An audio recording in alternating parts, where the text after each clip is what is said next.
Muy buenas y bienvenidos a Al Tanto, la tertulia semanal de The Objective, una semana que culmina el domingo con las elecciones europeas, unas elecciones muy importantes para el futuro de la Unión Europea y del proyecto común, además con un auge creciente de la extrema derecha, pero que en España, como siempre, se están viviendo en clave nacional. Vamos a hablar, lógicamente, de esas elecciones, de las últimas encuestas, de cómo afrontan esta cita el Partido Popular y el Partido Socialista. Vamos a hablar de todo ello con Ketty Garat y con Paloma Cervilla, pero es que hay una mujer, lo saben ustedes, que ha protagonizado esta semana, las últimas semanas. Begoña Gómez ya ha sido citada por el juez como investigada, citada a declarar, y Pedro Sánchez, ya saben, ha mandado una nueva carta a la ciudadanía. Ya parece que esto se está convirtiendo en una tradición. En fin, enseguida repasaremos con Álvaro Nieto todos los datos que comprometen a la mujer del presidente, que además les venimos contando en exclusiva en esta casa, en The Objective, desde hace meses, liderando de hecho la información sobre este asunto en todos los periódicos españoles. Y justo coincidiendo en el tiempo con esa citación de Begoña Gómez, conocimos un suceso muy dramático: el asesinato del hermano de la exvicealcaldesa de Madrid, de Begoña Villacís. Enrique Recio nos va a dar todos los detalles que se conocen del caso. Arrancamos ya.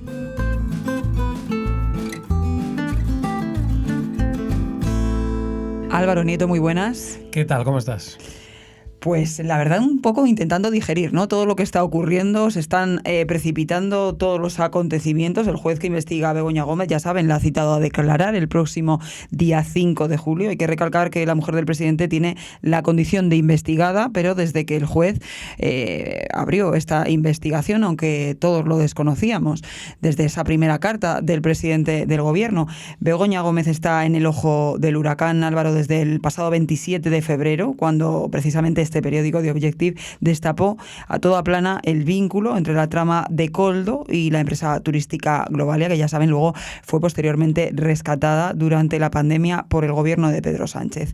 Desde ese día la polémica, la bola ha ido creciendo y creciendo y creciendo, y este periódico ha sido de los principales y de los líderes en información, en dar información y exclusivas sobre este asunto. Pero claro, es que hay muchas cosas que contar, hay muchos casos y muchas noticias que hemos ido publicando y que van cercando poco a poco en esas sospechas que hay. Sí, efectivamente, como tú dices, hemos liderado desde el principio este asunto junto con los compañeros del Confidencial, que también están haciendo un trabajo, yo creo que muy elogioso, elogiable, por supuesto. En The Objective fuimos los pioneros que una semana después del caso Koldo, destapamos esa vinculación entre el caso Koldo y cómo algunos de los que estaban ahí implicados estaban relacionados con Globalia, y a partir de ahí empezamos a tirar del hilo y acabó saliendo Begoña Gómez. Por intentar aclarar un poco la situación a los oyentes, porque yo creo que hay demasiado ruido, yo creo que coincidiremos todos en que, claro, llevamos ya muchos meses con este asunto, muchos días, se publica información muy parcelada y, claro, se va acumulando y no todo el mundo sigue el hilo de las cosas. Aquí en The Objective, de hecho, ya llevamos, que yo sepa, en torno a 35 exclusivas sobre Begoña Gómez, ¿no? Entonces, ¿qué es lo que se está dilucidando en los tribunales? En los tribunales se está dilucidando si la esposa del presidente del gobierno ha cometido dos delitos, el de tráfico de influencias y el de corrupción en los negocios, en tanto en cuanto ha podido, digamos, aprovechar la condición de su marido como presidente del gobierno para beneficiarse ella directamente en sus actividades profesionales o gente a la que ella conocía también en sus actividades y en sus relaciones con el gobierno. ¿Dónde está más o menos el epicentro de toda esta situación? Bueno, todo tiene que ver con las actividades que ha desarrollado Begoña Gómez desde que Sánchez está en la Moncloa. Begoña Gómez, a diferencia de lo que pretende hacernos creer el gobierno, Begoña Gómez no siempre se ha dedicado a lo mismo. Begoña Gómez antes trabajaba en una consultora y efectivamente estuvo ahí durante muchos años y muy bien, y nunca tuvo problemas con nada. El problema viene cuando llega Sánchez a la Moncloa, que ella empieza a meterse en temas educativos.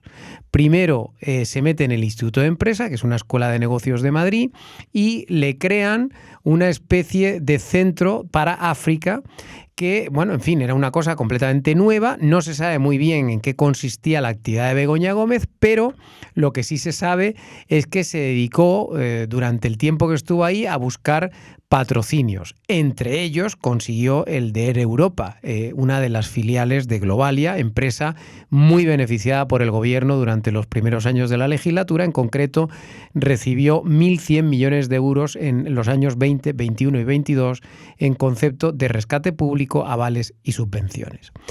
Luego ella se fue del Instituto de Empresa y montó en la Complutense una cátedra.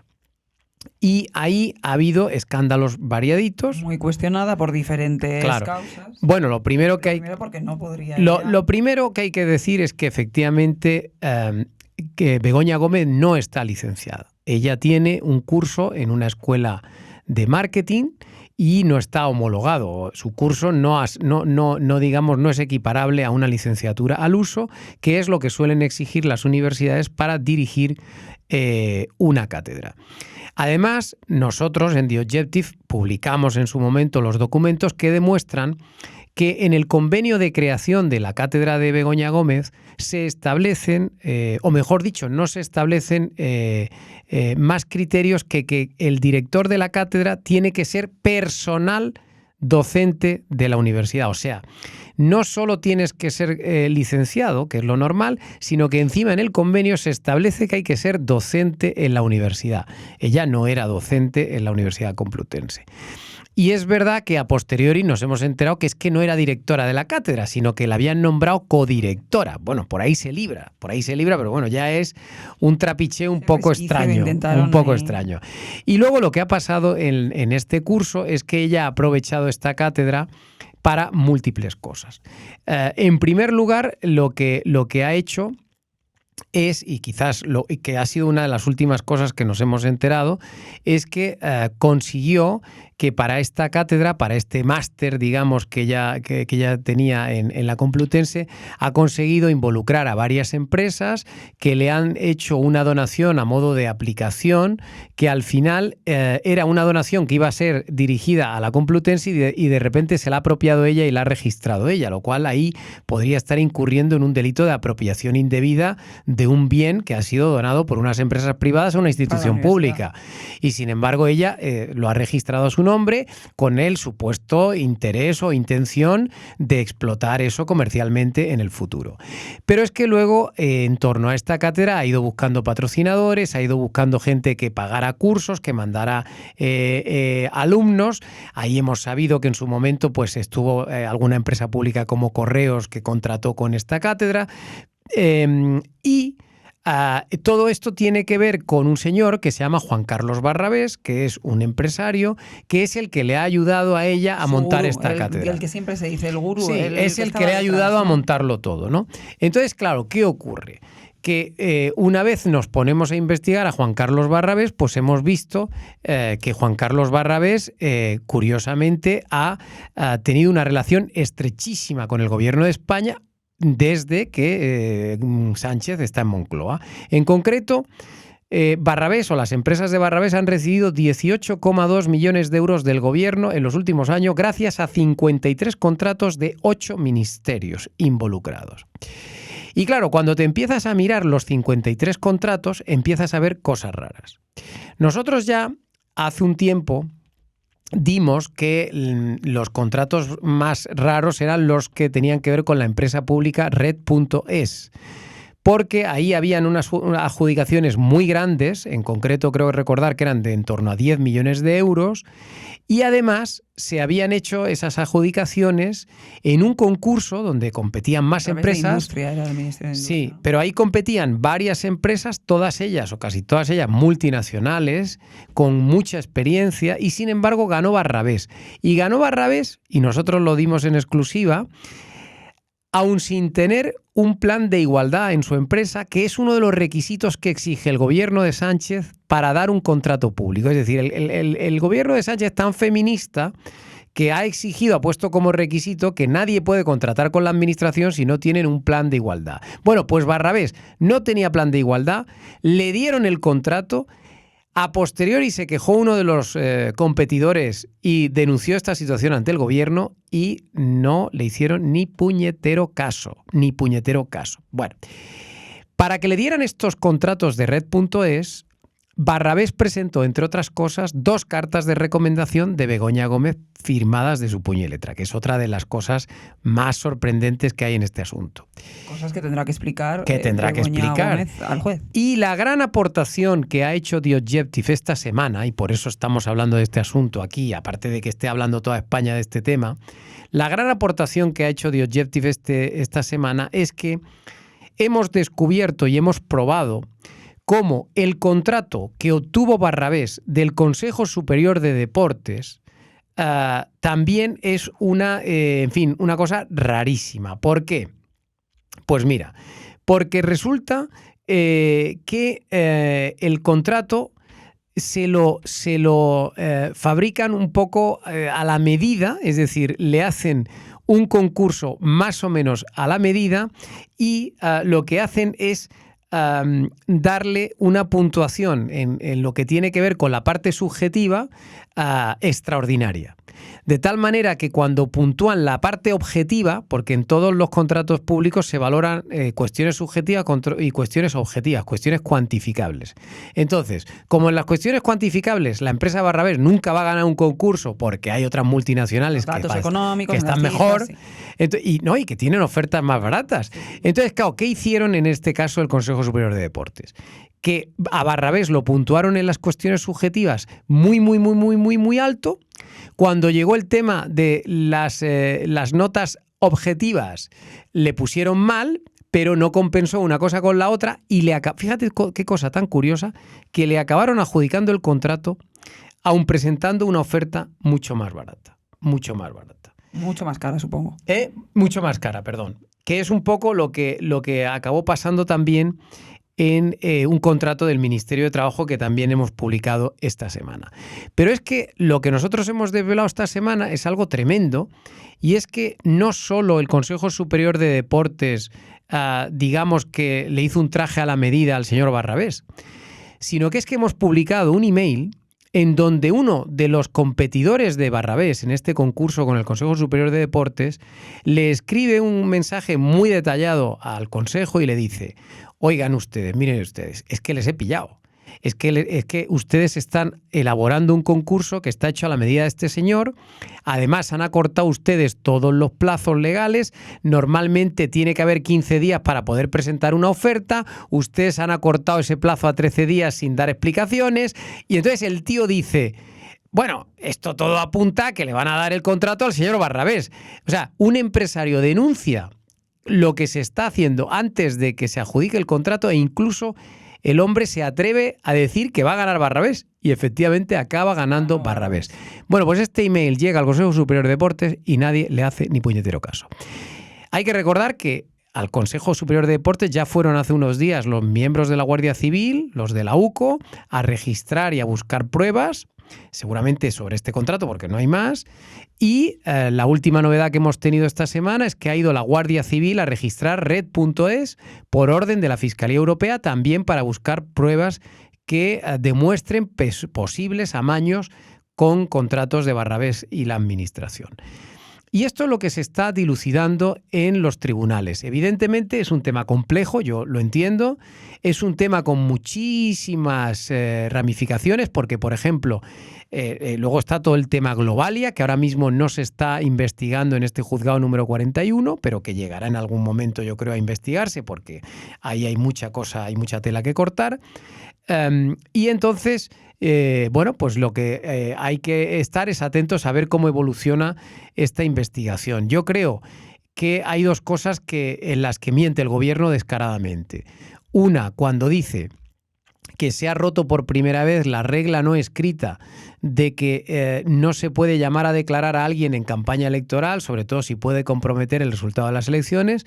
Esto es verdad que algunas veces se ha respetado, pero otras veces no. Y curiosamente, cuando no se ha respetado, hasta ahora el perjudicado siempre había sido el Partido Popular. Recuerdo casos relacionados con Gürtel en campañas electorales y nadie se quejó, o si se quejó nadie le hizo caso, ¿no? Entonces, hombre, no podemos dar por supuesto una ley que no está escrita. Por supuesto, no podemos dejar que la justicia deje de actuar en temporada electoral, porque ahora mismo este año, por ejemplo, con los retrasos que acumula la justicia, porque claro, la justicia no podría trabajar prácticamente en todo el año para no perjudicar las elecciones. Luego hay que recordar que la señora Begoña Gómez no se presenta estrictamente a las elecciones. Aunque va a los mítines, ya Eso parece que es cabeza de cartel. Y luego también hay que decir que hay una cosa también que llama mucho la atención, y es que la propia Fiscalía Europea ha hecho un registro en plena campaña electoral. O sea que para la Fiscalía Europea no hay regla no escrita que valga. O sea, aquí para la Fiscalía Europea todos los días son laborables. La Fiscalía Europea también quiere influir en las elecciones de España, como dice el presidente del gobierno. Y habría que subrayar, y eso lo hemos dicho aquí en The Objective muchas veces, que precisamente en la Fiscalía Europea hay un fiscal español, el jefe del área española es un fiscal con muchos vínculos con el Partido Socialista. O sea, que ni siquiera es alguien que tenga animadversión con el PSOE. Es alguien, se llama Enrique Lucas, es un señor que está muy próximo al Partido Socialista. Por tanto, en fin, nadie, creo, puede sospechar de que aquí hay gato encerrado. Y la otra falsedad que está difundiendo el gobierno con este caso, y que tampoco tiene razón, es cuando dicen todo el rato que esto se basa todo en falsedades y en noticias de prensa no contrastadas. Miren ustedes, las noticias están ampliamente contrastadas. Las hemos publicado, como he dicho antes, fundamentalmente tanto El Confidencial como The Objective. Hasta ahora solo se nos ha rectificado una noticia al Confidencial y una de Objective, y son noticias completamente nimias, menores con respecto a todo lo que hemos ido publicando. Y además, cuando dicen no hay nada, oiga, no, perdona, es que hemos publicado fotos, hemos publicado emails, se han publicado cartas de recomendación firmadas por Begoña Gómez. Oiga, testimonios testimonios. Hombre, esta misma semana, por cierto, ha acudido a la comparecencia en el Senado de la Comisión de Investigación Leticia Laufer, que es precisamente la responsable de una empresa, de una filial de Globalia que se llama Guacalúa, que fue precisamente la empresa que constituyó Globalia para sacar tajada, digamos, de Begoña Gómez, para estrechar relaciones con Begoña Gómez. Ha reconocido hasta 2 contactos. Aquí hablamos... Y ha reconocido, Leticia Laufer ha reconocido, como ya dijimos aquí en su momento, y nos cayó la del pulpo, que había una relación estrechísima entre el señor Javier Hidalgo, mandamás de Globalia, y la señora Begoña Gómez. Y Begoña Gómez todavía nos tiene que explicar, porque por cierto, todavía no ha dado ni una sola puñetera explicación, nos tiene que explicar qué hacía ella viéndose con la cúpula de Globalia a la vez que el gobierno y Globalia negociaban su rescate público. Esto nos lo tienen que explicar. Bueno, porque además entendemos que se lo va a explicar al juez. No, porque este asunto está todavía en otro momento. Pero ella tiene que explicarnos qué hacía, y sobre todo el gobierno también tiene que explicar por qué el rescate de Globalia fue tan peculiar. Porque el rescate de Globalia se hizo deprisa y corriendo, en un tiempo express. Se le acabó dando más dinero del que pedía inicialmente la empresa. Tú fíjate, es la primera vez que un gobierno da más dinero del que le piden, y luego... Han pedido muchas explicaciones y no se han dado. Y luego, efectivamente, hay un tema que no es menor y que afecta al presidente del gobierno directamente, y es que en el Consejo de Ministros, donde se aprueba el rescate de Globalia, si Sánchez sabía que su señora estaba con relaciones profesionales con Globalia, tenía que haberse abstenido de participar en esa decisión. Es decir, el presidente del gobierno tenía que haberse ausentado en el tiempo que durase la deliberación del Consejo de Ministros sobre el caso Globalia, sobre el rescate. Tenía que haberse salido de la reunión, como se hace muchas veces, para no participar en esa decisión, puesto que había un conflicto de intereses clarísimo. Él es marido de una mujer que tiene relaciones con Globalia. De hecho, en aquel momento Globalia, Europa, era patrocinador del Africa Center del Instituto de Empresa. Por tanto, creo que la incompatibilidad es clarísima, y el presidente nunca debió de participar en esa toma de decisión.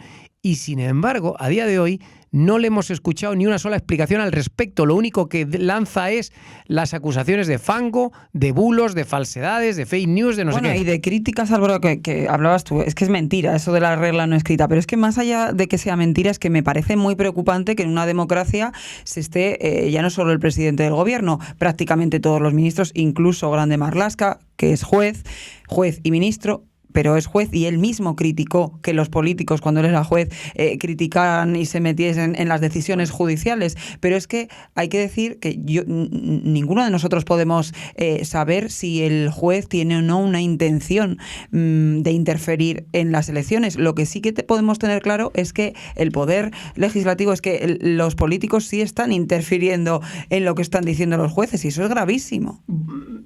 Bueno, no es que estén interfiriendo, pero sí que están haciendo algo que es grave, y es deslegitimando a los jueces. Es decir, yo creo que aquí hay un grado enorme de irresponsabilidad por parte del Gobierno de España, porque está poniendo en duda la independencia judicial, la independencia de los tribunales. Y esto yo creo que es gravísimo, porque está sugiriendo abiertamente que el juez Peinado, el juez del Juzgado 41 de Madrid, está prevaricando, que es actuar injustamente a sabiendas. Eso es un delito muy grave que conlleva la suspensión y en fin, sacar de la carrera a un juez, y esto no lo puede decir el gobierno. O sea, el gobierno de España debería ser mucho más respetuoso con las decisiones judiciales, y además hay que entender algo, y es que estar imputado en un caso como en este está Begoña Gómez no significa nada. O sea, significa simplemente que te van a investigar, que te vas a poder defender, y ya veremos en qué queda, porque yo sostengo que a día de hoy, con los datos que hay encima de la mesa, no tengo claro que se vaya a poder probar el delito de tráfico de influencias y de corrupción en los negocios. Lo que sí que tengo claro es que la actuación de Begoña Gómez ha sido completamente irresponsable e imprudente. Y que eso ya por sí solo merece una reprobación, un reproche e incluso la asunción de responsabilidades políticas por parte de su marido. Lo digo sinceramente, me parece escandaloso cómo se ha comportado ella durante todos estos años, lo cual no quiere decir que sea delictivo, ilegal, claro, y que sea ilegal. O sea, que hay que ver si esto acaba en delito o en sanción o en pena o en qué acaba. Pero en cualquier caso hay que dejar trabajar a la justicia. No se puede, desde el Gobierno de España, atacar de esa manera tan desbocada a los jueces, cuando además sabemos que en España, afortunadamente, los jueces han procesado hasta miembros de la Casa Real. Es decir, es que ha habido condenados gente y han estado en prisión gente que han sido ministros. O sea, no podemos pensar que aquí en España hay gente que está por encima de la ley. La ley es igual para todos. Por eso, a mí, cuando ahora en el Partido Socialista y en los mítines están jaleando a Begoña, en fin, a mí me parece que se están comportando con poca prudencia, porque a tenor de los hechos que estamos viendo, creo que habría que ser un poquito más cauto, porque es que los registros los está ordenando la Fiscalía Europea, insisto, la Fiscalía Europea. Si la Fiscalía Europea ordena registrar Red.es y ordena registrar el Consejo Superior de Deportes, hombre, a cualquier persona sensata le tiene que llegar el mensaje de que esto, en fin, limpio no está. Algo raro debe haber y, por tanto, habrá que investigarlo, digo yo. Y no sé, Álvaro, también, ¿qué crees? Y con esto ya terminamos este apartado. ¿Qué te parece si esto también es un poco sobreactuación? Porque la realidad es que la situación legal de Begoña Gómez hace una semana y ahora era exactamente la misma, calidad de investigada, o sea, no ha pasado a ningún grado, simplemente se la ha llamado a declarar. Quiero decir, se está sobreactuando también porque creen en el Partido Socialista y cree Pedro Sánchez que esa carta, que esta victimización y este espectáculo le va a generar un rédito político, porque si no, no se entiende, porque la situación es que es la misma legalmente. Claro, vamos a ver, yo creo que efectivamente estamos en un proceso electoral en donde hay mucha exageración, porque además estamos ante las elecciones en las que menos se vota en España. Es decir, las elecciones europeas sistemáticamente registran un índice de participación ínfimo y los partidos necesitan activar a su electorado. Y aquí además tanto PP como PSOE saben perfectamente que el que consiga activar a su electorado gana las elecciones, porque la distancia no es tanta entre uno y otro.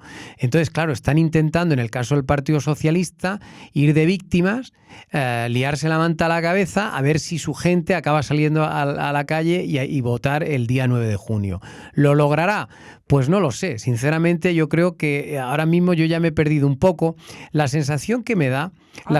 Hablamos de encuestas. Pero ya para terminar te diré que la sensación que me da, hablando con unos y con otros, es que lamentablemente en España vivimos como en mundos separados, ¿no? Porque yo me encuentro gente que tiene clarísimo que lo de Begoña Gómez es infumable, pero también me encuentro gente que me defiende a Begoña Gómez. Y lamentablemente es que cada uno de estos pues escuchan a unos medios de comunicación diferentes, a periódicos, leen periódicos diferentes. Entonces, claro, estamos como en islas separadas y esto impide la comunicación, ahonda en la división y, claro, yo no sé hasta qué punto en algún momento algún elector del PSOE va a dejar de votar al PSOE por este asunto. Lo dudo, pero bueno, lo veremos el domingo. Hacemos un alto en el camino y vamos a ponernos ya en clave electoral.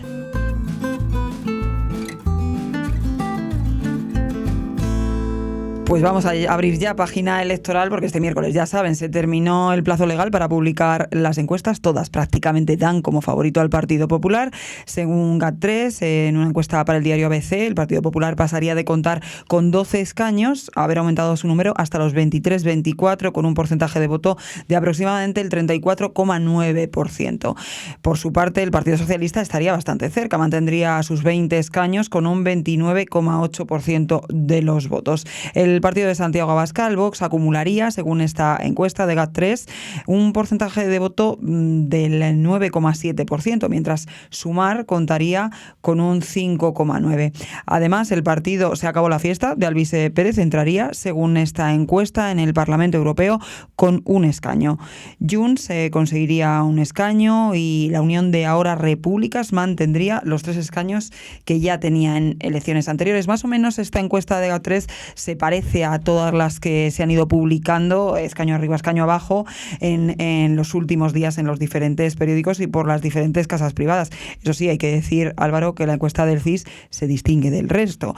Más o menos esta es la tónica, ¿no? El Partido Popular dominante, pero es que en la del CIS de Tezanos gana el Partido Socialista en estas elecciones europeas. Ganaría con una horquilla entre el 31,6% y el 33,2% de los votos, 3 puntos por encima del partido de Núñez Feijóo. A Vox, Tezanos lo sitúa como la tercera fuerza política, con una puntuación del 11%. Sumar quedaría con un 7,1%. La quinta fuerza más votada según este CIS, daría la sorpresa, y sería el partido del que hablábamos, de Alvise Pérez, que se acabó la fiesta con un rango de 4,9% y hasta 5,7%. Le da el CIS. Podemos estaría incluso por debajo de este partido de Alvise Pérez, con un 3,6% y 3,9% de los votos de horquilla, y por debajo incluso de Ahora Repúblicas, que obtendría, según Tezanos, entre un 3,7% y un 4,1%. Ciudadanos prácticamente desaparecido, y más o menos esa es la tónica, diferente entre las casas privadas y el CIS de Tezanos. ¿Cómo lo ves tú? Bueno, a ver, lo primero que hay que hacer es situar un poco a los oyentes. En estas elecciones europeas se vota en 27 países, se elige el Parlamento Europeo. España aporta a ese Parlamento 61 escaños, que son los que se dilucidan en estas elecciones del domingo. Entonces, hay que repartirlos. Además, se reparten de forma proporcional. Lo bueno que tienen las elecciones europeas es que aquí sí que todos los votos de los españoles valen exactamente igual. Se suman todos y se reparten de manera equitativa. Bueno, de manera equitativa no, de manera proporcional a los votos obtenidos. Efectivamente, tienes tu razón, salvo el CIS, todas las demás casas de encuestas dan la victoria del Partido Popular. Aquí la noticia está en que hace unas semanas daban una victoria bastante amplia del Partido Popular, y conforme avanzaban los días hemos ido viendo cómo esa distancia se estrechaba. Recordando al calor además de las informaciones, de las polémicas y de las cartas de Pedro Sánchez. Y ahora, más o menos, para que todo el mundo se haga una idea, las encuestas están dando que la diferencia entre el Partido Popular y el Partido Socialista es de aproximadamente 3 puntos en intención de voto. Esto significa que es el doble de la distancia que había hace un año en las elecciones generales, donde quedaron a 1,5 puntos. Entonces ahora pasaríamos de 1,5 a 3 puntos, lo cual no está mal, pero es cierto que veníamos de unas semanas atrás con una distancia mucho mayor. Y además, se da la circunstancia de que esta distancia de 3 puntos es muy pequeña si se tiene en cuenta que normalmente una encuesta tiene un margen de error. Y normalmente el margen de error suele estar entre los 2,5 puntos y los 3. Con lo cual, claro, si la distancia es de 3 y el margen de error puede llegar hasta los 3, pues imagínate, es que puede haber empate o puede ganar el PSOE. Por tanto, puede no está pasar nada, de todo. puede pasar no de todo. Pueden perderse y en el fondo va a pasar va a pasar una cosa muy sencilla, Rocío. El partido que más consiga movilizar a su electorado será el que gane, porque en las europeas vota muy poca gente. En concreto, va a votar entre el 50 y el 60% de los españoles. Además, en otras ocasiones sí vota más gente cuando coinciden con unas municipales, pero en esta ocasión se espera una participación baja. Baja, sí. Y luego los partidos que quedarían en las siguientes posiciones, tiene toda la pinta que va a quedar tercero, por supuesto, Vox. Sumar se ha desfondado bastante. La duda que hay ahora mismo es si Podemos va a conseguir empatar con Sumar o no. Y aquí hay un tema muy interesante en el resto de partidos.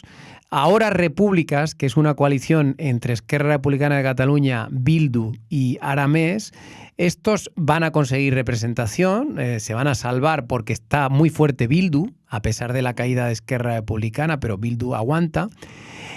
Junts también aguanta, que va con un partido con una coalición que se llama Junts e Jures, pero el que no tiene buena pinta es el Partido Nacionalista Vasco, que se ha asociado esta vez con Coalición Canaria en una cosa que se llama Europa Solidaria, y ahora mismo tiene mala pinta porque los sondeos le dan un 1% y con un 1% difícilmente te vas a meter en el Parlamento Europeo, que es un poco lo mismo que le pasa a Ciudadanos, que no lograría. Izquierda Española, el nuevo partido, no, Izquierda Española. Y el que sí entra, ahora mismo le dan todos los sondeos algún escaño, es esto que se llama Se acabó la fiesta, que esto es en realidad un partido antisistema, yo llamo, porque es un partido que lo que aboga es precisamente por eso, por acabar con la fiesta. Ellos creen que estamos en una partitocracia en la que hay unos determinados privilegios instaurados por PP, PSOE y los grandes partidos, y que hay que acabar con todo y hacer tabla rasa. Esto lo lleva un activista, una especie de, de persona muy influyente en algunas redes sociales, especialmente en Telegram, donde tiene muchísimos seguidores, y es alguien que viene de Ciudadanos en el origen, pero que ahora pues va por libre. Ha hecho una candidatura ciudadana y efectivamente, a tenor de las encuestas, parece que le dan la posibilidad de conseguir escaño, cosa que no sería nueva, porque efectivamente en las europeas siempre se han colado este tipo de partidos. Hay que recordar Ruiz Mateos, el partido del Gil, e incluso el propio Podemos, la primera vez que irrumpió fue en unas elecciones europeas. Que sí. Fue sorpresa para todos. Por tanto, yo creo que no es descartable que este fenómeno se produzca ahora también y culmine con éxito, entre otras cosas porque estas elecciones, Rocío, como no nos jugamos nada, digamos, de gobernabilidad concreta, los españoles las suelen usar para dar castigos al poder. Es decir, los españoles suelen usar las europeas para castigar al que manda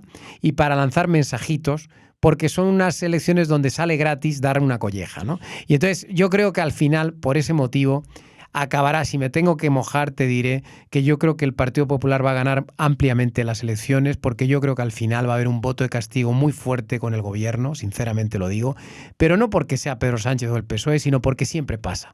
Es decir, el que gobierna sufre mucho en las europeas para poder movilizar a su electorado, y sin embargo la oposición sí que suele estar un poquito más movilizada porque quiere pasarle factura. Y en ese sentido, estos partidos más pequeños suelen tener mucho más protagonismo, porque precisamente el que está cabreado quiere expresarlo y apoya candidaturas que en unas elecciones generales jamás apoyaría, o al menos no en primera instancia, ¿no?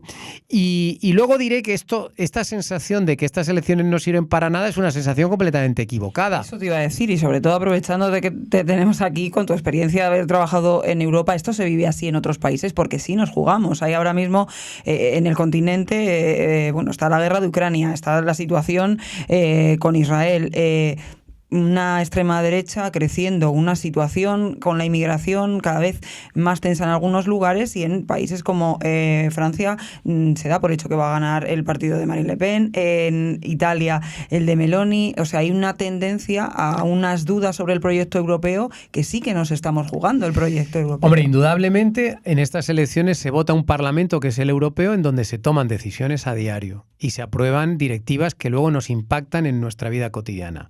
Y además, lo primero que hace en cada legislatura el Parlamento Europeo es votar y aprobar la Comisión Europea, los miembros de la Comisión Europea, que en el fondo son los que tienen la iniciativa legislativa en la Unión.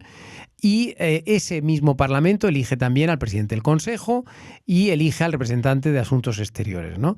Por tanto, es importante lo que estamos votando, nos va a afectar, por supuesto.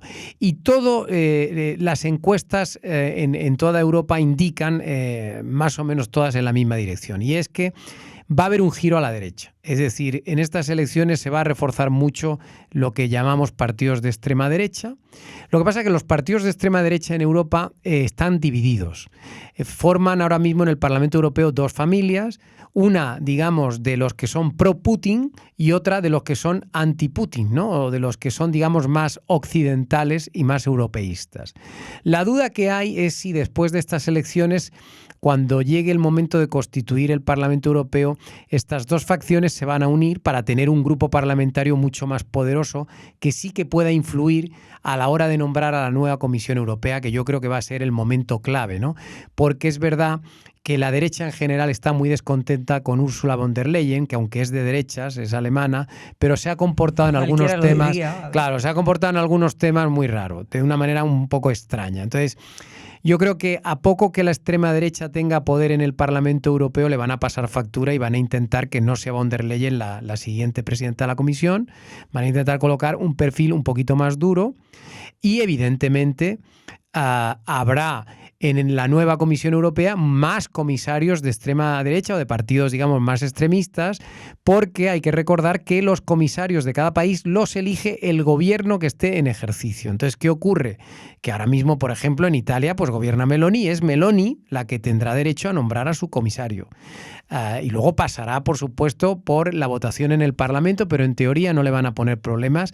Y así sucederá con cada uno de los países. Y claro, ha habido gobiernos que en estos últimos años han virado a la derecha y, por tanto, yo creo que en general podemos atisbar unos próximos años en Europa de una política mucho más moderada, mucho menos agresiva, por ejemplo, en cuestiones de medio ambiente o en cuestiones, digamos, que tengan que ver con la ideología progresista y todos estos temas más woke.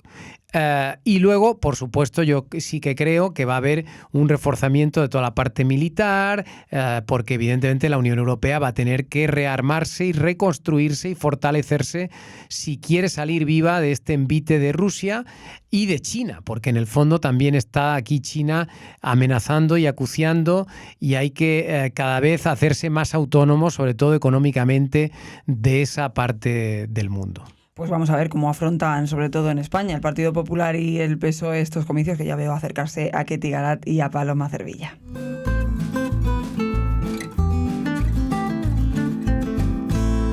Pues toca ya seguir hablando de las elecciones europeas y bueno, de cómo están viviendo estos últimos días los partidos con el protagonismo ese que hemos comentado antes de al final, pues la mujer del presidente que ha copado prácticamente toda la actualidad. Saludamos ya a Ketty Garat y a la Paloma Cervilla. Muy buenas. Hola, ¿qué tal, Rocío? Empezamos, si quieres, Ketty, contigo.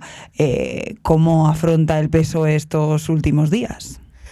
Bueno, pues ya lo estamos viendo, ¿no? Con una estrategia, bastante sorprendente. También de cara a las a puertas internas, ¿no?, del Partido Socialista por ese meeting que se produjo en Benalmádena en esta recta final de la campaña. Veremos a ver si los próximos que se produzcan en el cierre de campaña, ¿no?, en Madrid, en Fuenlabrada, también asiste acompañado de Begoña Gómez, pero es verdad que esto ahora mismo es lo más comentado porque estamos como una especie de huida hacia adelante en la cual el presidente del gobierno se ha pertrechado precisamente ya de Begoña Gómez, personal y físicamente para blindarse ante las informaciones y ante las investigaciones judiciales que se están produciendo. Es verdad que hay inquietud en el Partido Socialista porque no se sabe hasta dónde va a llegar la investigación periodística. Si se sabe o si tienen certeza sobre que la investigación judicial, desde luego el juez cree en ellos, un juez que en su opinión está prevaricando, lo verbalizan, lo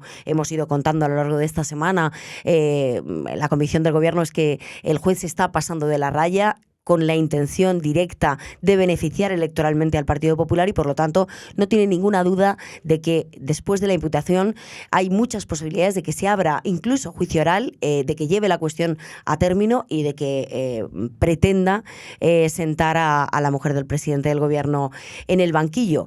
Pero digo que lo que inquieta y donde tienen menos certezas es sobre la investigación periodística, sobre las informaciones que puedan aflorar y sobre los movimientos que vayan a hacer las empresas implicadas, porque hasta ahora pues hemos visto una reacción timorata por parte de las empresas, por parte de la Universidad Complutense. Ya hemos visto que se ha retirado, y hoy lo contaba precisamente Fran Serrato, la cátedra de cara al siguiente año, ¿no? Escolar.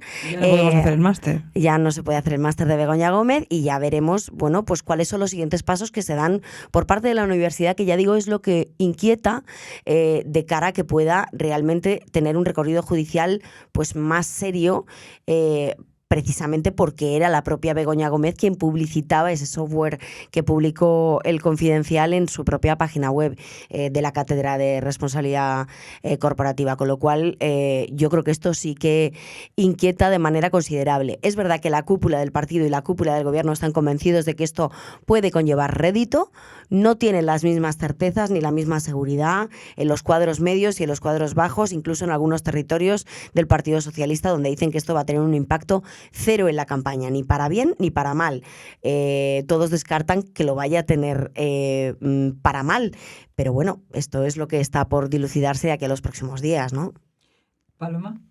Bueno, pues el Partido Popular se enfrenta a una campaña absolutamente loca. Yo creo que el Partido Popular nunca había visto una campaña con tantos giros, con tantas excentricidades un poco por parte de Pedro Sánchez, y todas las estrategias, o por lo menos parte de la estrategia que había planteado al principio, pues ha sido absolutamente fracasada por los hechos y completamente no tienen nada que ver lo que se pensó en un principio con lo que se ve ahora.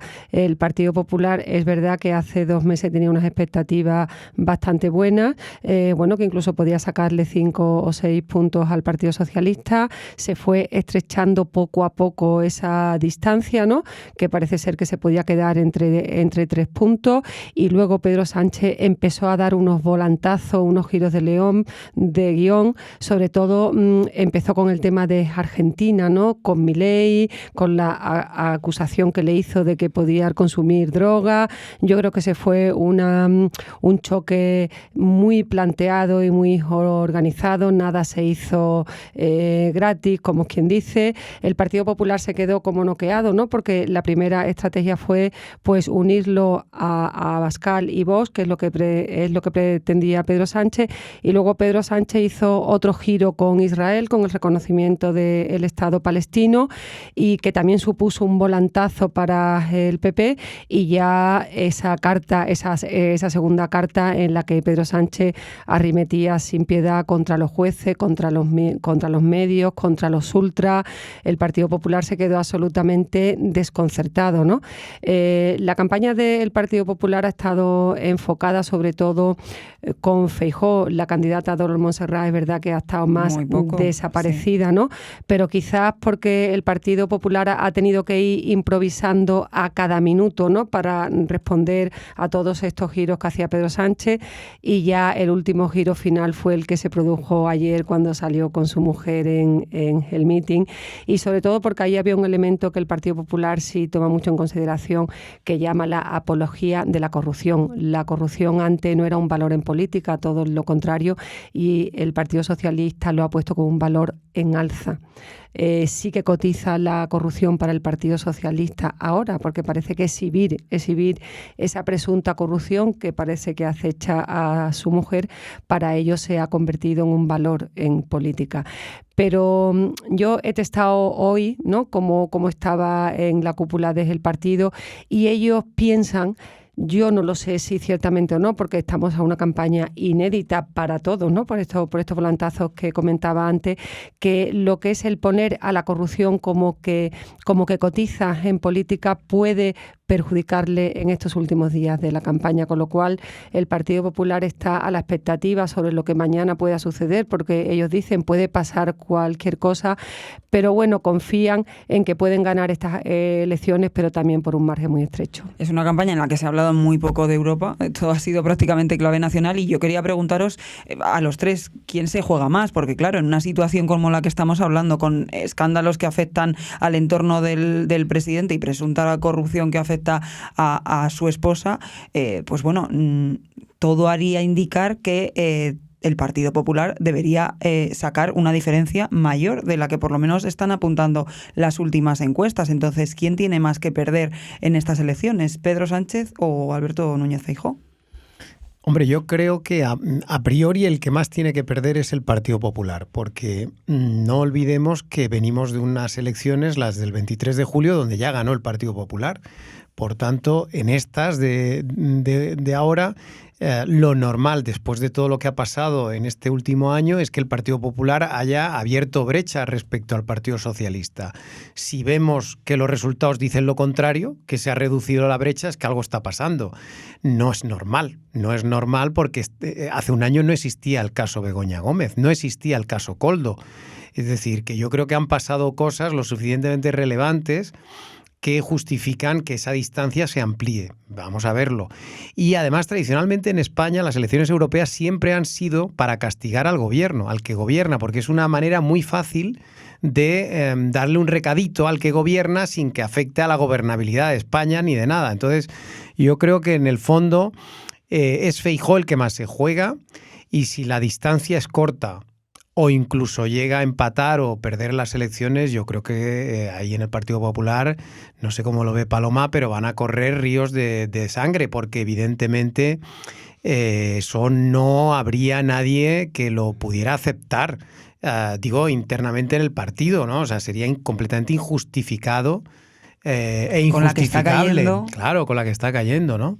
Bueno, yo creo que la campaña electoral esta se juega con unos códigos que no hemos conocido nunca. Nunca hemos conocido a un presidente que hace estas cosas tan inesperadas, que lanza los ataques tan furibundos contra la justicia, contra el Estado de Derecho. También yo creo que tenemos que ver esta campaña desde otra perspectiva. Yo no la había vivido nunca, ¿no? Porque son unos códigos que nos sorprenden a todos. ¿Cómo es posible que un presidente arremeta contra la justicia, contra los jueces, hable de fango, de bulos? Yo creo que para un Partido Popular y para cualquiera, incluso para la propia prensa, hay veces que es sorprendente y difícil de gestionar, porque cómo se analiza todo esto. Es que te quedas tan sorprendido, pero al margen de lo que es esta campaña, que ha planteado unos nuevos códigos de la política, unos nuevos códigos de la comunicación, efectivamente el Partido Popular sí que perdería mucho, ¿no? Y sobre todo Feijóo. Feijóo sí que perdería.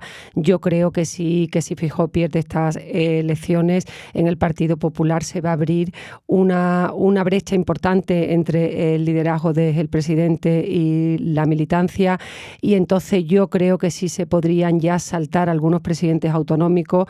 Yo al menos creo que conozco 3 que estarían dispuestos a plantearle el liderazgo del partido, pero también pienso que Pedro Sánchez se debe jugar mucho cuando ha arriesgado tanto, ¿no? Yo creo que eso que tiene que se juega mucho cuando ha arriesgado tanto con estos volantazos y con esta campaña tan inesperada, ¿no? Yo coincido plenamente contigo. Yo creo que es una deriva desesperada. Yo creo que es una deriva propia de un animal herido o de un animal agonizante. No sé cómo de herido está y cómo de agonizante, y si la herida puede suturar o no puede suturar. Lo veremos el domingo. Lo veremos el domingo. Lo bueno del domingo es que vamos a saber hasta qué punto es agonizante lo de Sánchez y lo del PSOE, porque va a ser interesante saber hasta dónde llegan los apoyos. Porque, bueno, aparentemente parece que resiste. Coincidiendo con lo que decías tú antes, yo creo que si no hay castigo al gobierno, el castigo es para la oposición. Correcto. Con lo cual, el castigo al gobierno, a partir de dónde está la línea, de dónde empieza y dónde termina el castigo a uno a otro, cuál es la línea divisoria, es la pregunta que yo me hago, ¿no? Porque aquí todos son víctimas del juego de las expectativas. La expectativa es verdad, hace 2 meses, hace mes y medio, era de una diferencia apabullante por parte del Partido Popular respecto al Partido Socialista. No estábamos hablando del escenario de 2019, sino del escenario de 2014, las anteriores elecciones europeas. Una distancia de 10 puntos porcentuales, es decir, vapuleo en las urnas. Y ese vapuleo parece que eran las expectativas del Partido Popular, que ha ido menguando, se ha ido rebajando y de repente nos hemos situado en las siguientes expectativas, las del Partido Socialista, empate técnico. Vamos a ver si ahora quien es víctima de sus propias expectativas es el Partido Socialista, que no consigue un empate técnico, que no consigue una diferencia de 1 escaño a lo sumo 2 y 3 puntos porcentuales al máximo, sino que al final estamos hablando de una diferencia, según barajan en el Partido Popular, de 4 o 5 escaños arriba, más de 4 puntos porcentuales, porque de ser así, ahí ya no estamos.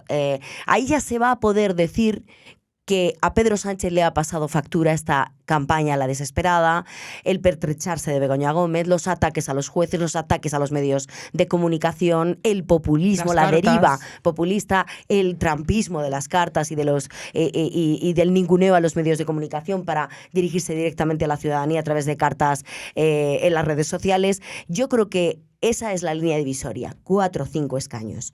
Si hay una distancia de 4 o 5 escaños, el problema lo va a tener Sánchez. Si hay una distancia menor de 4 o 5 escaños, el problema lo va a tener Feijóo. Y ahora mismo yo no sabría decirte, porque asistimos a una nueva campaña con un factor sorpresa. Esto es lo emocionante también de la democracia y lo emocionante de las noches electorales, que ya llevamos aquí en The Objective unas cuantas. Y es que, bueno, la palabra en un momento en el que estamos en un punto ciego demoscópico, porque no tenemos encuestas desde el lunes, aunque nos vayan pasando algunos trackings que también están ciegos en alguna parte del espacio electoral, es cuál es la respuesta de la ciudadanía al ver que las instituciones empiezan a actuar, que la Complutense empieza a hablar, que el juez empieza a defenderse, que el Estado de Derecho funciona y los resortes se activan. Intentando responder a tu pregunta, Rocío, yo creo, por cuantificarlo, desde mi punto de vista, la frontera a partir de la cual podríamos calificar estas elecciones como un fracaso para Feijóo tendría que ser la misma distancia que hubo el 23 de julio. Es decir, el 23 de julio Partido Popular y Partido Socialista se separaron solo en 1,5 puntos. Hubo 31,5 del PSOE, 33 del PP. 33% de porcentaje de voto.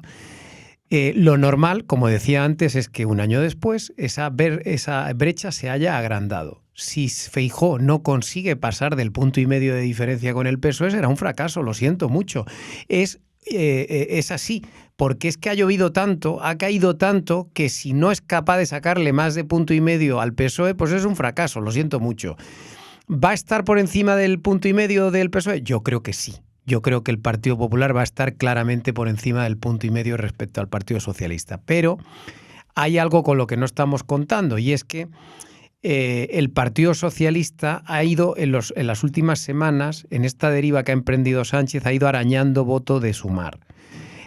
Ha ido quitando el espacio a Sumar, porque claro, ha ido en una deriva en la que está cargando contra los medios de comunicación, que es lo que hacía Podemos cuando Pablo Iglesias hace 10 años, ha estado en una deriva atacando a Israel y defendiendo a Palestina, que eso también le ayuda a conseguir mucho voto de Sumar, y ha estado ahí haciendo guiños constantes a ese electorado. Entonces yo creo que ahí va a haber un trasvase seguramente, y va a haber gente que intente apuntalar al Partido Socialista para que no acabe muy mal en las elecciones, pero bueno, yo creo que al final las perderá. Pero bueno, eso es una porra que podemos hacer aquí, vamos. Solo una cuestión de referencia al trasvase, Paloma, porque es verdad que nosotros publicamos esta semana y esto tiene mucho interés, o yo creo que tiene mucho interés, también por ver hasta qué punto la tendencia se acentúa, ¿no? El trasvase, según cuantifican los propios dirigentes socialistas, a Sumar, se ha disparado hasta el 30% del voto. Esto significa que Yolanda Díaz se está hundiendo, que Podemos no estaba muerto, no sé si estaba tomando cañas o haciendo otra cosa, pero desde luego muerto no estaba, y ha resurgido su potencial crecimiento, y que el Partido Socialista, si está estancado, como dicen que está, en el mismo porcentaje de voto y está recibiendo un 30% de votos de Sumar, está decreciendo, está perdiendo voto y lo está haciendo por el centro. Hay un porcentaje nada desdeñable de fuga de voto, de trasvase de voto directo del Partido Socialista al Partido Popular. La cuestión es, como en generales iba a ser del 12% y finalmente se quedó en el 8% y por lo tanto no se dio el aldabonazo final. Aquí ahora mismo lo cuantifican en un 1,5%, un punto y medio, y por lo tanto son 200.000, 300.000 votos. Veremos a ver si la tendencia se acentúa y eso permite que haya aldabonazo, que haya sorpresa, incluso sorpaso o no. Claro, el Partido Popular tiene un problema que, igual que es el Partido Socialista araña de Sumar y de Podemos, el Partido Popular no araña de Vox. Ese es el grave problema que tiene el Partido Popular, que no ha resuelto su relación con Vox. Y entonces, claro, mientras no resuelva su relación con Vox y arañe a Vox, el Partido Popular no puede ganar unas elecciones que le permitan llegar a la Moncloa. Pedro Sánchez ha resuelto muy bien su relación con Sumar y Podemos, ha sabido cogerlo, pero el Partido Popular y Vox no llegan a un entente cordial, no llegan a un acuerdo, y ese es el gran drama que tiene el Partido Popular, la incapacidad para crecer por la derecha y sí por la izquierda, con Ciudadanos, que se lo ha comido, y con voto del PSOE, de constitucionalistas del PSOE, de una izquierda moderada, de un centro izquierda moderado, que ve en Feijóo un moderado que no se ve a su con derecha. Una tendencia europea, además, que va por la vía de la extrema derecha. Exactamente, que al no PP está sabiendo... todo le sale mal en ese sentido. Esto me parece un punto importantísimo, esto que está diciendo Paloma, porque es literal. Lo hemos visto en estas últimas elecciones que ha habido en España, ¿no? Tanto en el País Vasco como en Cataluña hemos visto cómo es verdad que el PP crecía, pero Vox aguantaba sus posiciones. Vox no está cayendo, Vox está manteniéndose. Y eso significa que ahí hay un votante que desconfía del Partido Popular y no está dispuesto a cambiar de partido, por lo que sea, pero desconfía. Y claro, decía ahora Paloma, tiene que haber una entente, PSP, Vox. Bueno, yo no sé si tiene que haber una entente, pero en cualquier caso, si tú quieres efectivamente gobernar algún día en España, necesitas esos votos. Por tanto, o estás dispuesto a pactar a posteriori o te tienes que comer al partido a priori. Y para comerse al partido a priori hay que convencer a los votantes y eso pasa porque se fíen de ti. De momento no se está apreciando, es el gran drama no que se tiene está el Partido apreciando Popular. ese trasvase. Y eso sí que está pasando en el otro lado, porque yo creo que Sánchez efectivamente muy hábilmente se ha comido por completo ese espacio, ha colonizado todo ese espacio de izquierda. Y ahora prácticamente es hegemónico ahí, es residual, ya lo vamos a ver el domingo, como aunque efectivamente Podemos sigue vivo, pero es ya la calderilla lo que queda ahí. Y sin embargo, Vox resiste, o al menos da la sensación. Bueno, vamos a ver cómo queda. Subir, ¿eh? Es que hay una segunda lectura también, más allá de lo que es la incapacidad del Partido Popular de mermar el crecimiento potencial o de erosionar a Vox. Yo creo que hay una lectura de bloques, ¿no? Pensando también en la gobernabilidad futuro. Y es que el espacio de la derecha se ensancha y el de la izquierda decrece, porque es verdad que el PSOE fagocita a Sumar, fagocita incluso a parte de Podemos, que le pasa lo mismo que a Vox, que hay una parte del votante de Podemos, de votante más radical de Pablo Iglesias, que jamás va a votar a Sánchez y que antes se quedaría en la abstención que votar a Sánchez. Pero fijaos cómo, según la tendencia de las encuestas, si se cumple desde luego la tendencia de las encuestas, vamos a pasar de un cómputo global en las elecciones al Parlamento Europeo, digo circunscrito solo a España, de un escenario de 2019 en el cual la izquierda le sacaba a la derecha, el bloque de la izquierda, 6 escaños al bloque de la derecha, a un escenario de 2024 en el cual la derecha le saca 8 escaños a la izquierda. Y esto lo vimos también en las elecciones en Cataluña. En las elecciones en Cataluña vimos cómo el PP y Vox sumaban de repente 26 escaños cuando el Partido Popular, sus mejores resultados en el espacio del centro-derecha, han sumado 27 2022. Se está ensanchando el espacio de la derecha. Claro. Y esto es relevante por ese trasvase Claro. del Partido Socialista al Partido Popular. ¿Hasta cuándo o con qué importancia, con qué porcentaje hasta que pueda llegar a ser significativo para inclinar la balanza?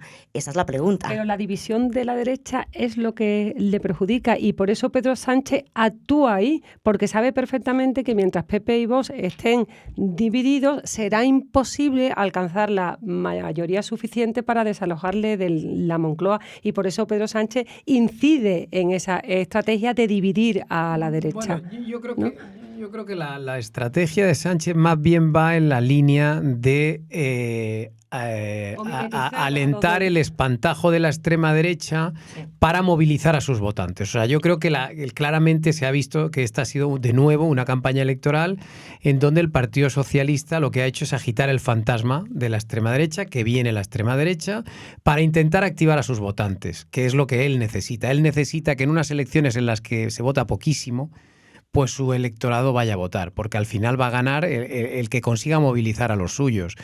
Y vamos a ver si lo logra. La verdad es que lo de Begoña Gómez hasta el final. Lo de Begoña Gómez ha distorsionado un poco todo. Y al final es curioso porque a mí me da la impresión que en estos últimos días el PP usa a Begoña Gómez contra Sánchez, pero el PSOE también ha utilizado a Begoña Gómez a su favor. O sea, está intentando darle la vuelta a la tortilla y no sé quién ganará. Vamos a ver qué dicen los españoles el 9 de junio y aquí se lo van a contar Paloma Ketty y todo el equipo de Nacional de nuestro periódico. Así que no se lo pueden perder. Gracias, compañeras. Gracias.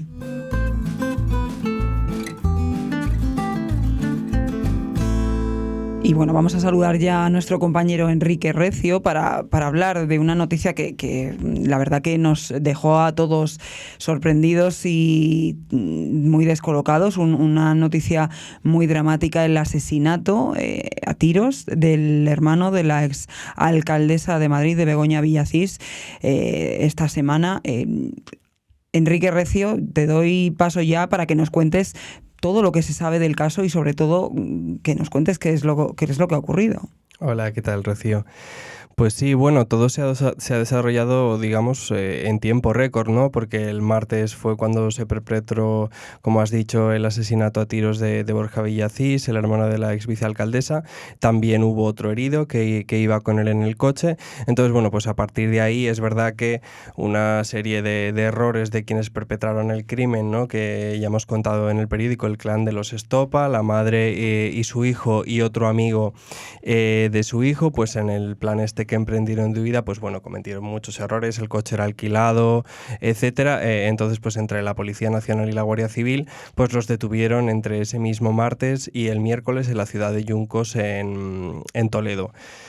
Pero Enrique, espérate que va muy rápido. O sea, ya bueno, estás... es que me ha dicho que fuese rápido. No, pero ya estás en la detención. Pero vamos a ver, cuéntanos exactamente qué pasó. O sea, a ver, según tu información, ¿qué es, o sea, cómo se produce la muerte de este chico? ¿En qué circunstancias? ¿Qué es lo que pasó? Bueno, hay dos hipótesis, ¿no? que maneja la policía y claro, lo que hemos contado también en el periódico es que lo que está tratando ahora la policía es de saber quiénes eran todos los testigos que había ese día ahí, ese mediodía del martes, en la carretera del Pardo.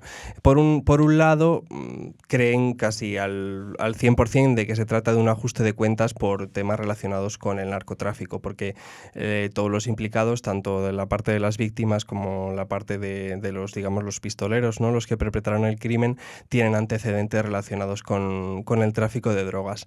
Por otro lado, se cree...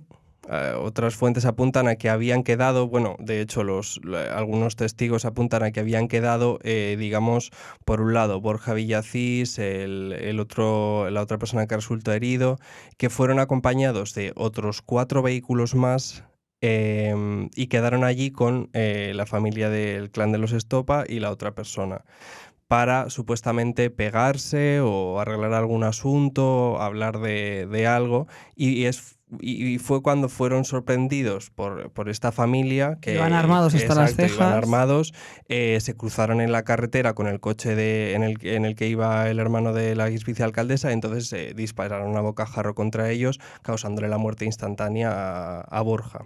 Es precisamente el acompañante, ¿no?, de Borja, la persona que está herida, el que está también con su testimonio intentando esclarecer un poco Claro, todos los a hechos. ver, es que había más personas allí. Entonces, lo que hemos contado también en el periódico es que hay una tercera persona que va en otro vehículo, que es quien socorre a la persona que resulta herida y que es, bueno, quien está ayudando en la investigación, digamos. Pero es que luego hay otras 3 personas más que no ha identificado la Policía Nacional y que también estuvieron allí en la escena del crimen. Entonces, pues bueno, lo que está intentando la Policía Nacional es dar con esas personas y saber por qué estaban allí. O sea, al final, implicados en total hay 10 personas, 6 vehículos, 3 personas están sin identificar todavía.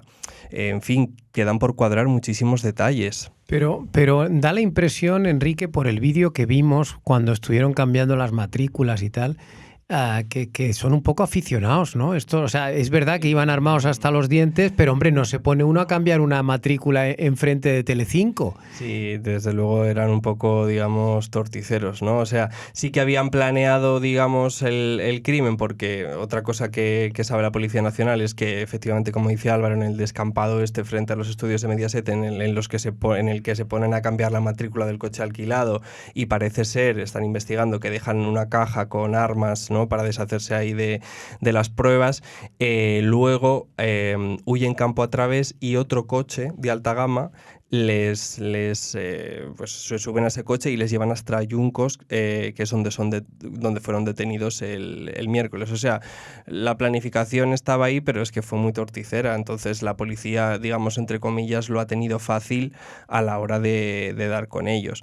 Sí que viendo el perfil de esta gente, bueno, pues hablan de que Kevin Pastor, ¿no?, que es uno de los autores materiales del crimen, pues tenía un pasado muy violento, ¿no? Estaba ahí metido en círculos de grupos neonazis, era extremadamente violento, etcétera. Pues entonces no sé si ese encuentro que tuvieron allí pues les llevó se elevó el tono y les llevó a utilizar las armas, ¿no? Es que porque tampoco se sabe, en fin, cuántos segundos transcurrieron, si llegaron a hablar, si, ¿sabes?, antes de que dispararan. Estas armas, Enrique, que se usaron, ¿de dónde las han sacado? Bueno, era un rifle de caza, que eso dice la policía, que es un poco extraño que se utilicen en este tipo de crímenes, ¿no? Y luego era otra arma automática. O sea, que es así, que una arma corta. La han tenido que comprar en el mercado negro en algún sitio. Posiblemente. Y esto, hombre, a ver, todo lo que hace esta gente parece muy negro. No, legal, pero a mí me sorprende que en un pueblo ahí en Toledo de repente tengamos esta gente con armas y, en fin, no sé. ¿Esto es normal, Enrique? Lo hemos contado, es un clan, o sea, la policía también está... ¿Los tenía completamente fichados la policía? Sobre todo la Guardia Civil, que eso es cierto que hay que reconocerlo, que es cierto que la Policía Nacional ha hecho muy buen trabajo, pero quien localiza a los 2 fugados en Toledo es la Guardia Civil, porque conocía ya estos perfiles. Entonces es cuando llaman a la jefatura el mismo día de los hechos por la noche y les dicen: oye, tenemos localizados ya estas 2 personas, los conocemos, son viejos conocidos de aquí, ¿no?, porque tenían antecedentes por tráfico de droga, robos con violencia, etcétera. Entonces, bueno, estaban asentados entre Vargas, que es otro municipio en el que también vive la madre, etcétera. Y como decía, la Guardia Civil está tratando de relacionar un desmantelamiento de 2 narcopisos que hubo en ese municipio, que eran puntos de droga. Y seguramente a mí me han dicho que es altamente probable que la madre, ¿no?, la matriarca del clan de los Estopa, está relacionado con esto. O sea que, en fin, son delincuentes conocidos por las fuerzas de seguridad. Enrique, he visto estos días que había gente que decía que ahora mismo en España es más fácil conseguir cocaína que cannabis, ¿no? Que tan problemático es el problema, es decir, tenemos un problema tan gordo de drogas a este nivel, porque claro, que de repente se maten aquí unos clanes con otros por un tema de drogas, de narcotráfico, bueno, a mí me inquieta, pero ¿cómo está la situación? ¿Qué dicen los datos de la policía al respecto? Que ha aumentado considerablemente. A ver, lo que dicen en la UDICO, ¿no?, que es la unidad especializada contra el crimen organizado y lleva sobre todo temas de cárteles de droga y tal, la cocaína es lo que más se consume en España, ¿no? O sea, eso no es ningún secreto. Creo que está... el cannabis creo que está ya por detrás. en cuanto al tráfico de este estupefaciente. Y como contamos en el periódico, también están entrando muchísimo las drogas como el cristal, o sea, las pastillas, sintéticas, etcétera, las drogas sintéticas. Entonces, pues bueno, además esta gente está especializada en los vuelcos de droga, o sea, en robarles a otros las mercancías y luego venderlas. O sea, que puede ser que unos a otros se hayan robado la mercancía y se estén Claro que se ajustando dice cuentas por este motivo, ¿no? Efectivamente. que Borja se dedicaba un poco a eso, ¿no? A robar a narcotraficantes. No podemos afirmar eso, pero lo que sí que sabemos es que Borja, como contamos también en este periódico, estaba investigado en la Audiencia Nacional por tráfico de drogas, por blanqueo de capitales, integraba uno de los clanes entonces en 2021 más importantes aquí en España en cuanto al tráfico de cocaína. Pues bueno, algo relacionado con el tráfico de drogas estaba, o sea, eso es innegable. Que lo hiciese ahora, no lo podemos afirmar, pero desde luego las fuentes policiales con las que hemos hablado me aseguran que estaba metido todavía en el tema. Sí que es verdad que a mí me parece sorprendente, al margen de todo lo que hay detrás, que a plena luz del día, en una ciudad, en una comunidad como Madrid, se mate a tiros a una persona, me sorprende. No me parece que sea algo que típico de nuestro país. Muy impactante por la hora del día, efectivamente. Por la zona también, porque esa zona es una zona donde hay 2 o 3 restaurantes de familias muy conocidos en Madrid. Entonces, claro, es un sitio... Vamos, yo mismo voy mañana a cenar a uno de los restaurantes estos y me parece que, claro, es muy llamativo, ¿no? Que esto se produzca a la puerta de un restaurante a plena luz del día, ¿no? O sea, esto es increíble y por eso le preguntaba a Enrique, porque efectivamente España está creciendo mucho, España está cada vez más moderna, más puntera, más dinámica, pero sin embargo se nos acentúan problemas de este tipo, que yo no sé si tienen que ver o no con la riqueza o con la creación de riqueza, pero claro, es tremendo que al final tengamos tiroteos, asesinatos, drogas. Esto evidentemente a nadie le gusta tenerlo en casa y España se ha caracterizado siempre por ser un país muy seguro, en donde ha habido pocos crímenes. Y sin embargo, bueno, pues de un tiempo a esta parte, yo no sé, Enrique, si es que hay más o que nos llaman más la atención a los medios, no lo sé. O porque son más espectaculares. Lo cierto es que se han concentrado también en poco tiempo, ¿no? Porque tenemos también ahí el tiroteo a Vidal Cuadras, en fin, unos cuantos sucesos que se han acumulado. Creo que son, en lo que llevamos de año, que al final no llevamos ni mitad de año, creo que son 8 ya los asesinatos que se han cometido de este modo en España. Es verdad que no estamos acostumbrados a este tipo de violencia, claro, más ese tipo de noticias, otros pero lugares. Bueno, comparado con otros países, España sigue teniendo buenos índices respecto a esto. Y eso lo sigue diciendo el visitante, sobre todo aquí en Madrid hay mucha gente que viene de fuera y lo primero que dice es que, bueno, pues aquí se puede pasear por la calle. Esto es cierto, que es algo que no se puede hacer en cualquier ciudad del mundo, ¿eh? O sea, hay ciudades de países muy importantes donde uno se siente inseguro por la calle. Y hay que valorar eso y cuidarlo. Pues muchas gracias a los dos y gracias, lo vamos a dejar aquí. Gracias también a todos ustedes, ya saben, pueden encontrarnos en nuestro periódico en www.theobjective.com, en todas las plataformas de podcast, en Google Podcast y en Spotify y también en nuestras redes sociales. Un abrazo.